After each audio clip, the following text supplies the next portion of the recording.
In May 1949, an American of patrician bearing with the slight stoop of a tall man walks the streets of Prague. The Knollfield appears aimless and unhurried. He is not a tourist. True believer was in my DNA. It's a spy story. I've always had a fascination with spies. My parents were falsely convicted of being American spies when I was a little girl here in Budapest. And this is the story of an American spy for Moscow inside the American State Department during the 20s, 30s, and 40s. It's really a psychological portrait of how a good and actually quite brilliant young man, he went through a 4-year course at Harvard in 2 years, becomes an accessory to one of the worst forms of government ever. So much so that not only is he willing to betray his own country by stealing official secrets, but he was willing to commit murder when asked to do so. I wrote it like a thriller, but with all the documentation in the back of the book, so that the reader is carried along by the story. I sometimes felt that I was writing a history of the 20th century. And how does an idealist turn into living participant in murder? How does such a person, who is neither poor nor socially deprived, learn to crush those he loves for the sake of the cause? That promise and illusion. Well, I was such a man. And for that reason, his story is relevant for our troubled times. The mystery at the core of his life is how a daringly good man, who started out with noble intentions, who sacrificed his own and his family freedom, a promising career, and his country, all for a father need. He is the story of the sometimes terrible consequence of black faith. Yes. Truth just keep repeating itself if we're not familiar with the errors of the past.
I know I was told by the organizers that we should start planning those, and I come from the high school of economics in St. Petersburg, and it's great to be back at the Central Coast University. I'm very honored to be a graduate of that wonderful university. And I wanted to say something. I greatly enjoyed the first day of the conference. I looked through the program. It was very interesting and very intriguing. And it's also great to see the legacy of Yehuda Elkana being able to put the center and giving insights and initiatives in thinking critically and reflecting on what universities are and what to do in universities. And I must say that it reminds me of the old days at the CEU when not only there was a rigorous instruction in the graduate school, but also a constant reflection on what we do here. We had a working with our content department, but he invited graduate students and invited us to talk about our experiences at that university. I would like to say that the Central European University was in a unique position to be part of this intellectual movement about the university because it's a newcomer. And as we know from Moscow Catholic Theology School and University, it's a situation of the frontier. When you're a newcomer, when you're just joining the club of academic excellence and academic reputation, then you are in a situation of demoralization. You don't know what you're doing, and everybody's reflections. And I think it's very difficult with those years at Central University that we have this reflection of what universities do and how to govern universities. I would like to also say that probably is also true of another frontier university, which is high school economics. It's also a newcomer, and we also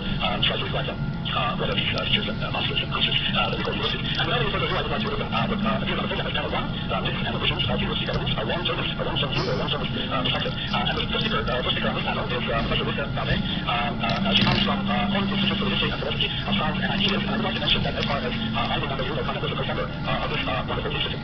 Professor Ballet has been a fellow at numerous institutes, learning and advanced research centers, and I would like to mention just a few centers: the Humanities Center, Institute for Advanced Studies in Berlin, International Research Center for Cultural Studies in Vienna, among them. I also would like to quote a project that she conducted in 1994 and 1998 with a very interesting title to do as a scholar of empire, and it was like World Individuals, Cerebrals, Concepts, and Dialogue of Cultures, which I think relates to the questions of cultural encounters and dialogue that's been mentioned earlier in the panel. And she's currently the director of the Barzilai Global Initiative, which is done in cooperation of the Common Institute of Program University and Sociology of Science at the University and the Rabbia Jerusalem Institute. And the title, and I should also mention that she serves as a member of the Advisory Committee of the Humanities Center here at the Central European University in Budapest. And the title of her paper is Knowledge in the Age of Governance, Commerce, and Problem. Professor Ballet, the floor is yours.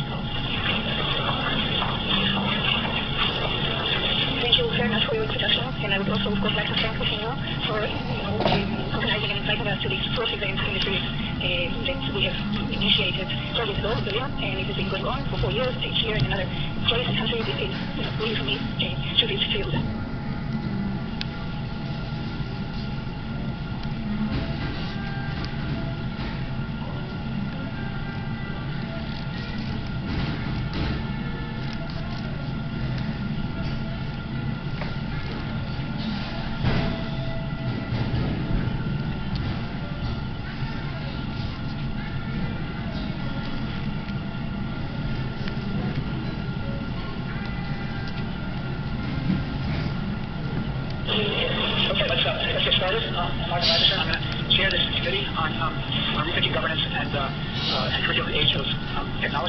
I'm going to dispense with the usual introductions in the interest of time, and simply say that I'm Greg Loveland from Arizona State University will talk first, followed by Greta Kaniglia from the Founding University of Nuremberg, and then ending up with Hannes Kober from our university in Berlin, and he can tell you what that actually means. So, you're off here. Thanks, Molly. And let me thank Livio for inviting me to present here, even after listening to me in Tel Aviv. So I think we're changing course a little bit in the afternoon. We've heard a lot of deep thoughts about politics, about history, about how we got to where we are. And now we're trying to think about where we're going. There's universities, there's the problems of universities, there's the role of universities in our society. To do that, let me pose a challenge. And that is sort of the challenge. How can basically recognizing all the historical trajectories that we heard about this morning, develop new models of research and education that address the main challenges of the 21st century? Recently, I had a conversation with a colleague of the University of Science in Singapore, and we sort of came up with a kind of a debunking experiment. If we would have all the knowledge that we have developed over the millennia available to us, and if there would be no universities, and if we would have to design an institution that would add to this knowledge but also deliver that knowledge to society, would we end up with the universities that we have? And it's just like entertaining thoughts, because obviously we have to work with the universities that we have, not the ones that we might just want to create if there would be a clean slate. But it also raises a challenge. It's the gap between what we might want to be in terms of the university system, the university structure, and where we are. Can we use that gap to basically develop policies and governance structures to close the gap? So that I think is what we are here to discuss. If we do that kind of exercise, of course, if we say what a university is for, then we have to get some clarity about what are the nature of the problems that universities actually are addressing. Clearly there is research going on, clearly there is education going on, but what kind of research, what kind of education, in what distributed systems? So there are many other questions that we need to keep in mind. One important issue that comes at the top of the list is, of course, one of integration.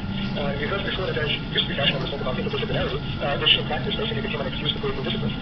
So let's dispense of that term and talk really about the integration of knowledge that is needed to address problems that have the unfortunate tendency to ignore disciplinary boundaries. And so to start with the problems, then we need to build an infrastructure that is designed to really address them, and that requires integration. Now, integration, as we will see in a moment, poses a full number of challenges, many of them connected to government. Because if anything, our current system of university governance is designed to prevent integration and to sort of ascertain some sort of disciplinary theory of sorts, where it's completely forbidden that somebody from the social sciences might talk to somebody from the natural sciences or the humanities, and let alone have a say in what should be going on in the respective disciplines. Gautam already sort of mentions the challenge in the long-term role of universities to educate the leaders of the future. The question, of course, is that enough? Particularly if we think in terms of democratic societies, because we can have educated leaders that people have other beliefs than the parents. So we just, in a democratic society, don't have to just educate the leaders, we also have to educate the electorate as a belief of democracy. So those are some of the challenges that we face, and a lot of them clearly have to do with governance. Now, this is just a headline that sums it up. This is the current situation. This is about American schools, universities, as a substitute American education. Basically, we are training people for a world of the system. And if the main role for many departments is to basically learn themselves, then that will also doesn't exist, because science and research is moving at a fast pace, and to be trained in what has been does not prepare you for what's about to come. Now, why does it matter outside of the universities? Because if we don't address it within the universities, we will run out of business. And the answer to this is a following analyzement here. Employers are basically, increasingly are saying universities are useless. What they need are the people of degrees, rapidly changing credentials in skills for people in the marketplace. That's one issue, I think, when we're talking about some developments in that domain. Nanodegree is one area, but it goes further. Microsoft has now very concrete plans to build its own university, because they're not getting the graduates of the universities that they need. So companies are taking notice and say what the universities are doing is completely irrelevant to what we need. Now, only one of these words where big corporations that run policy and politics on a large scale already are also running the education and research enterprise, because certainly they have the means to do that if they put their minds to it. And we can sit here in comfortable settings and ponder what needs to be done, but if we don't watch it, this is where we have. So what we need is what basically it's a picture with lines from a policy piece of science about a year ago. We need a major reconfiguration of the entire system. The question is how we're going to do that, and what are the principles that guide us in that process. So this was part of the discussion that we had in the Union group that Yehuda was convening when we wrote the Bishop's School in 2009. So we came up with some very general principles that sound very good, and we wrote a manifesto because that's what we were doing. But the idea of the report is how we actually try to implement that manifesto, and what lessons we learned in various places, and we will expand more on one particular experiment, but also what impediments. Now, speaking with somebody who actually had to run and build those structures to implement that curriculum reform manifesto, what are the policy and governance impediments and challenges that we face? So the impediments roughly fall in three categories. One I briefly mentioned, and that is that the problems that we face, and that was sort of the first premise of the curriculum reform manifesto, that one of the interesting questions and relevant problems for society are complex problems that do not map onto what we can call disciplinary theory. So there we have a major intellectual but also governance issue within the academic enterprise. What is it that we need, what new science do we need, but also how do we organize knowledge and different dimensions of knowledge differently that is reflected as the actual problems. The second is a big issue for governance and also for the kind of institutions that we need, and that's also why we have this session here on new technologies and digital technologies. It has to do with scalability. We implemented the curriculum reform manifesto quite successfully in an experiment that over 4 years for 80 schools. That was a good proof of principle, but the challenge is how can we scale this up? And we need to scale this up, so that's a huge problem. And the third issue here, I think the German term captures it much nicer than the English one, parochial politics. Because what it does, and what Yehuda was really insisting very much that needs to happen, is networks of collaborations. That requires that institutions learn how to play with each other. And universities are particularly bad at this. So because they're only resistant to change. So we can actually ask what's going on with universities. And it's interesting to look at how CU works with those challenges. Because what is preventing new models within universities? A couple of courses we have already heard a lot about the coercive nature of bureaucracies in universities that sort of keep things the same. Of course, if you start something new, it's not as easy as imitating this already here. And you see a lot of them, a lot of challenges that are now a certain part of the American knowledge will become the standard Europe. So the Germans have an obsession with excellence because they sort of figure out things wrong and find the Harvard of Germany. There's complete nonsense. But a lot of those things are going on. The normative culture, the very simplicity and coercive bureaucracy, that basically keep new things from emerging to the system at large. Which is a problem because, as Gauss pointed out for the genetics, so that's generally true for the university system at large. It was designed to educate a very small percentage of the population, and it works very well for that. But the problem that we have today has to do with also the imperative of innovation. So this is a projection, this is for the US. So this national stage that represents degrees at the various speeds. So the greenish stuff is the current national degree production of the United States. If you just add that in population growth, we need to get into the yellow one. However, economists and then policymakers tell us, in order to basically keep the US economy on track and competitive, by 2030, we need to have what the Texans call the 60-30 goal. We need to have a translation rate of tertiary education 60% of the population, which requires us to educate that many people. How is the current system going to do that? The answer is it can't, unless it will change. So let's sort of look at some brief historical steps about not only the US, but put similar scenarios for other places and workplaces, how the system actually went about and what the challenges are. So in the 17th century, with Harvard, Princeton, and others being established in the US, we had a model that was on-campus instruction, full immersion, at a very high cost, at a very low stake. It works perfectly in that context. It was designed in a way for the 17th and 18th century, where the aristocratic elite and basically the priest class went to college and got some education. The next step then was a kind of a steering up issue right around the period of the American Revolution, where the system began to grow. We basically got the first state university in the modern sense, the very full version, slightly lower cost, I figured out how to lower the cost, and slightly increase in stake. The next level then, again, within a roughly 100-year interval, this establishment of the university with California system, many of the Western university systems, keeping the full immersion model, keeping the cost of equal scale, increasing the stake. That was basically the emergence of the modern American university in a gradual fashion. Then they got also Germany, and basically then the Johns Hopkins University of Chicago was the model of the research universities, which came at a price. They kept the full immersion, median scale reduced the number of people that any one of those institutions could handle as opposed to, let's say, a university with discounted others, but dramatically increased the cost of the system. So that's just the emergence of a very expensive way of educating many of the American students. Now, our university and our president just championed the support of the new American university model, and what it really is still up to the game. It continues to develop, but we see some of the issues here where we're trying to face that. So, for the first time, a change in the way education is delivered as a combination of full immersion on campus enhanced by digital technologies, which allows us to keep the costs not low, but at least in the medium range, but it's scalable.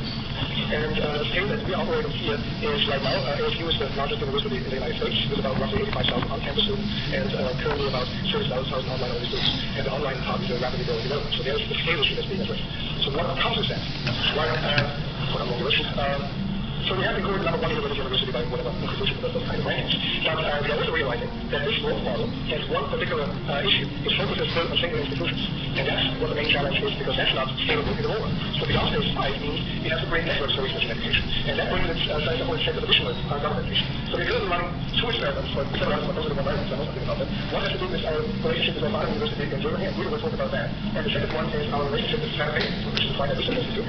But we are currently developing an online master's degree in complexity university science with the challenges of how can we integrate the expertise from another university into a university setting. Because as a private institute can't offer degrees, and the university can, the private institute has a lot of expertise that is distributed across a network of 150 researchers worldwide.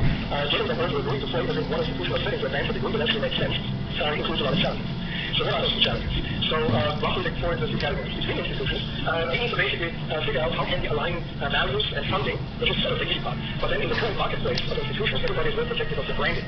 So if you try to actually create what everybody admits to is the only way you can make progress is that universities start to cooperate. How does that work? How can we overcome the individualized branding strategy, which is brings us back to the culture of politics, but everybody just looks at their own first thing. So how can we move from competition to cooperation? And we have to, because if we keep playing the competitive field, universities will lose out against Google, Amazon, and Microsoft. Because they are so satisfied with what universities do, they're willing to change that. And then we have a different situation. And then we have the situation where the rest of it pointed out the case this way, so there is a consensus historically emerging about the role of institutions. But if Google and Amazon offer a cheaper solution, how likely is it that the government will say, well, we just take that because our academics don't know what they're doing anyway, so let's just now hire them again. So this is the world we're living in. So that's between institutions. Within institutions we have a few more problematic challenges, and some of them have to do with what Bodhi was saying earlier. Again, the talking about the most universities, how some of the students within departments are taking extra contributing to a lot of problems. But also it has to do with controlling the degrees appointment and tenure. Because if you are bringing into academic and educational principles experts from the outside that are not led by faculty-driven committees, but that have important areas of expertise, how are they doing that? What are the governance principles that actually are good to make that happen? Actually, business schools and medical schools are saying, okay, this. But so we need to actually fight all these things. And then there is a big problem with all of that, and it came up several times in discussion. In our internal discussions, we call it the problem of institutional entropy. Because if you try to establish new things within a university setting, you have to put a lot of energy in the system.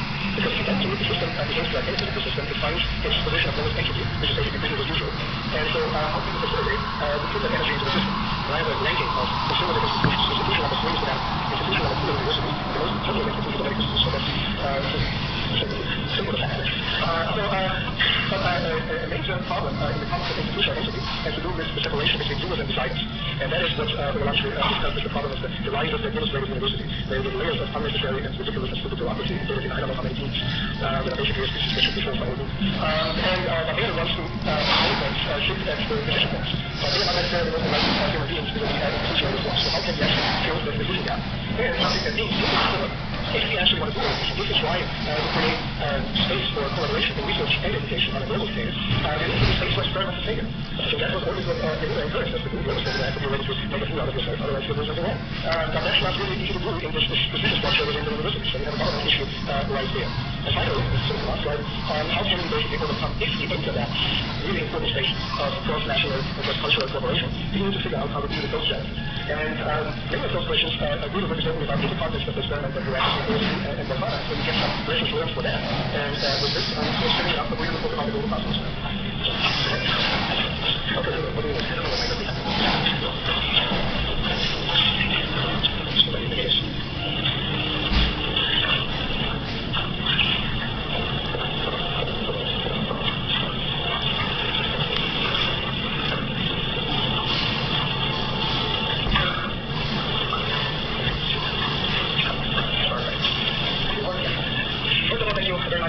For inviting me to present here our project Global Classroom, and thank you for being here and listening to us in this and post lunch after. The first thing that I'm going to address, as referred to by Manfred before, is what did higher education look like in the 21st century, and I'm going to talk about it within the context of one not the experiment, a real experiment in curriculum reform that happened, took place in the last 4 years. And this project is the Global Classroom process. The Global Classroom came out of the manifesto that Manfred mentioned, and is one of the more complete legacies, I would say, of UPenn as well. And the Global Classroom is a partnership between Arizona University and Rose-Mannes University, funded by Victor MacArthur, and to which about 16 instructor students, 4 institutes, and the Chief University participated.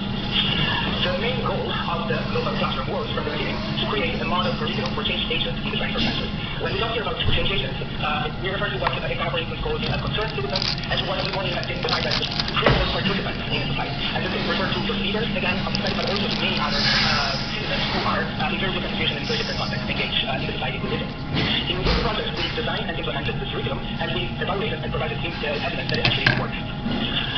So when we think about change agents, we situate ourselves within the context of sustainability by dealing with challenges such as climate change, lack of and loss of biodiversity, fast urbanization processes. And within the kind of challenges that these change agents should be able to address, somehow understand, and start providing solutions to.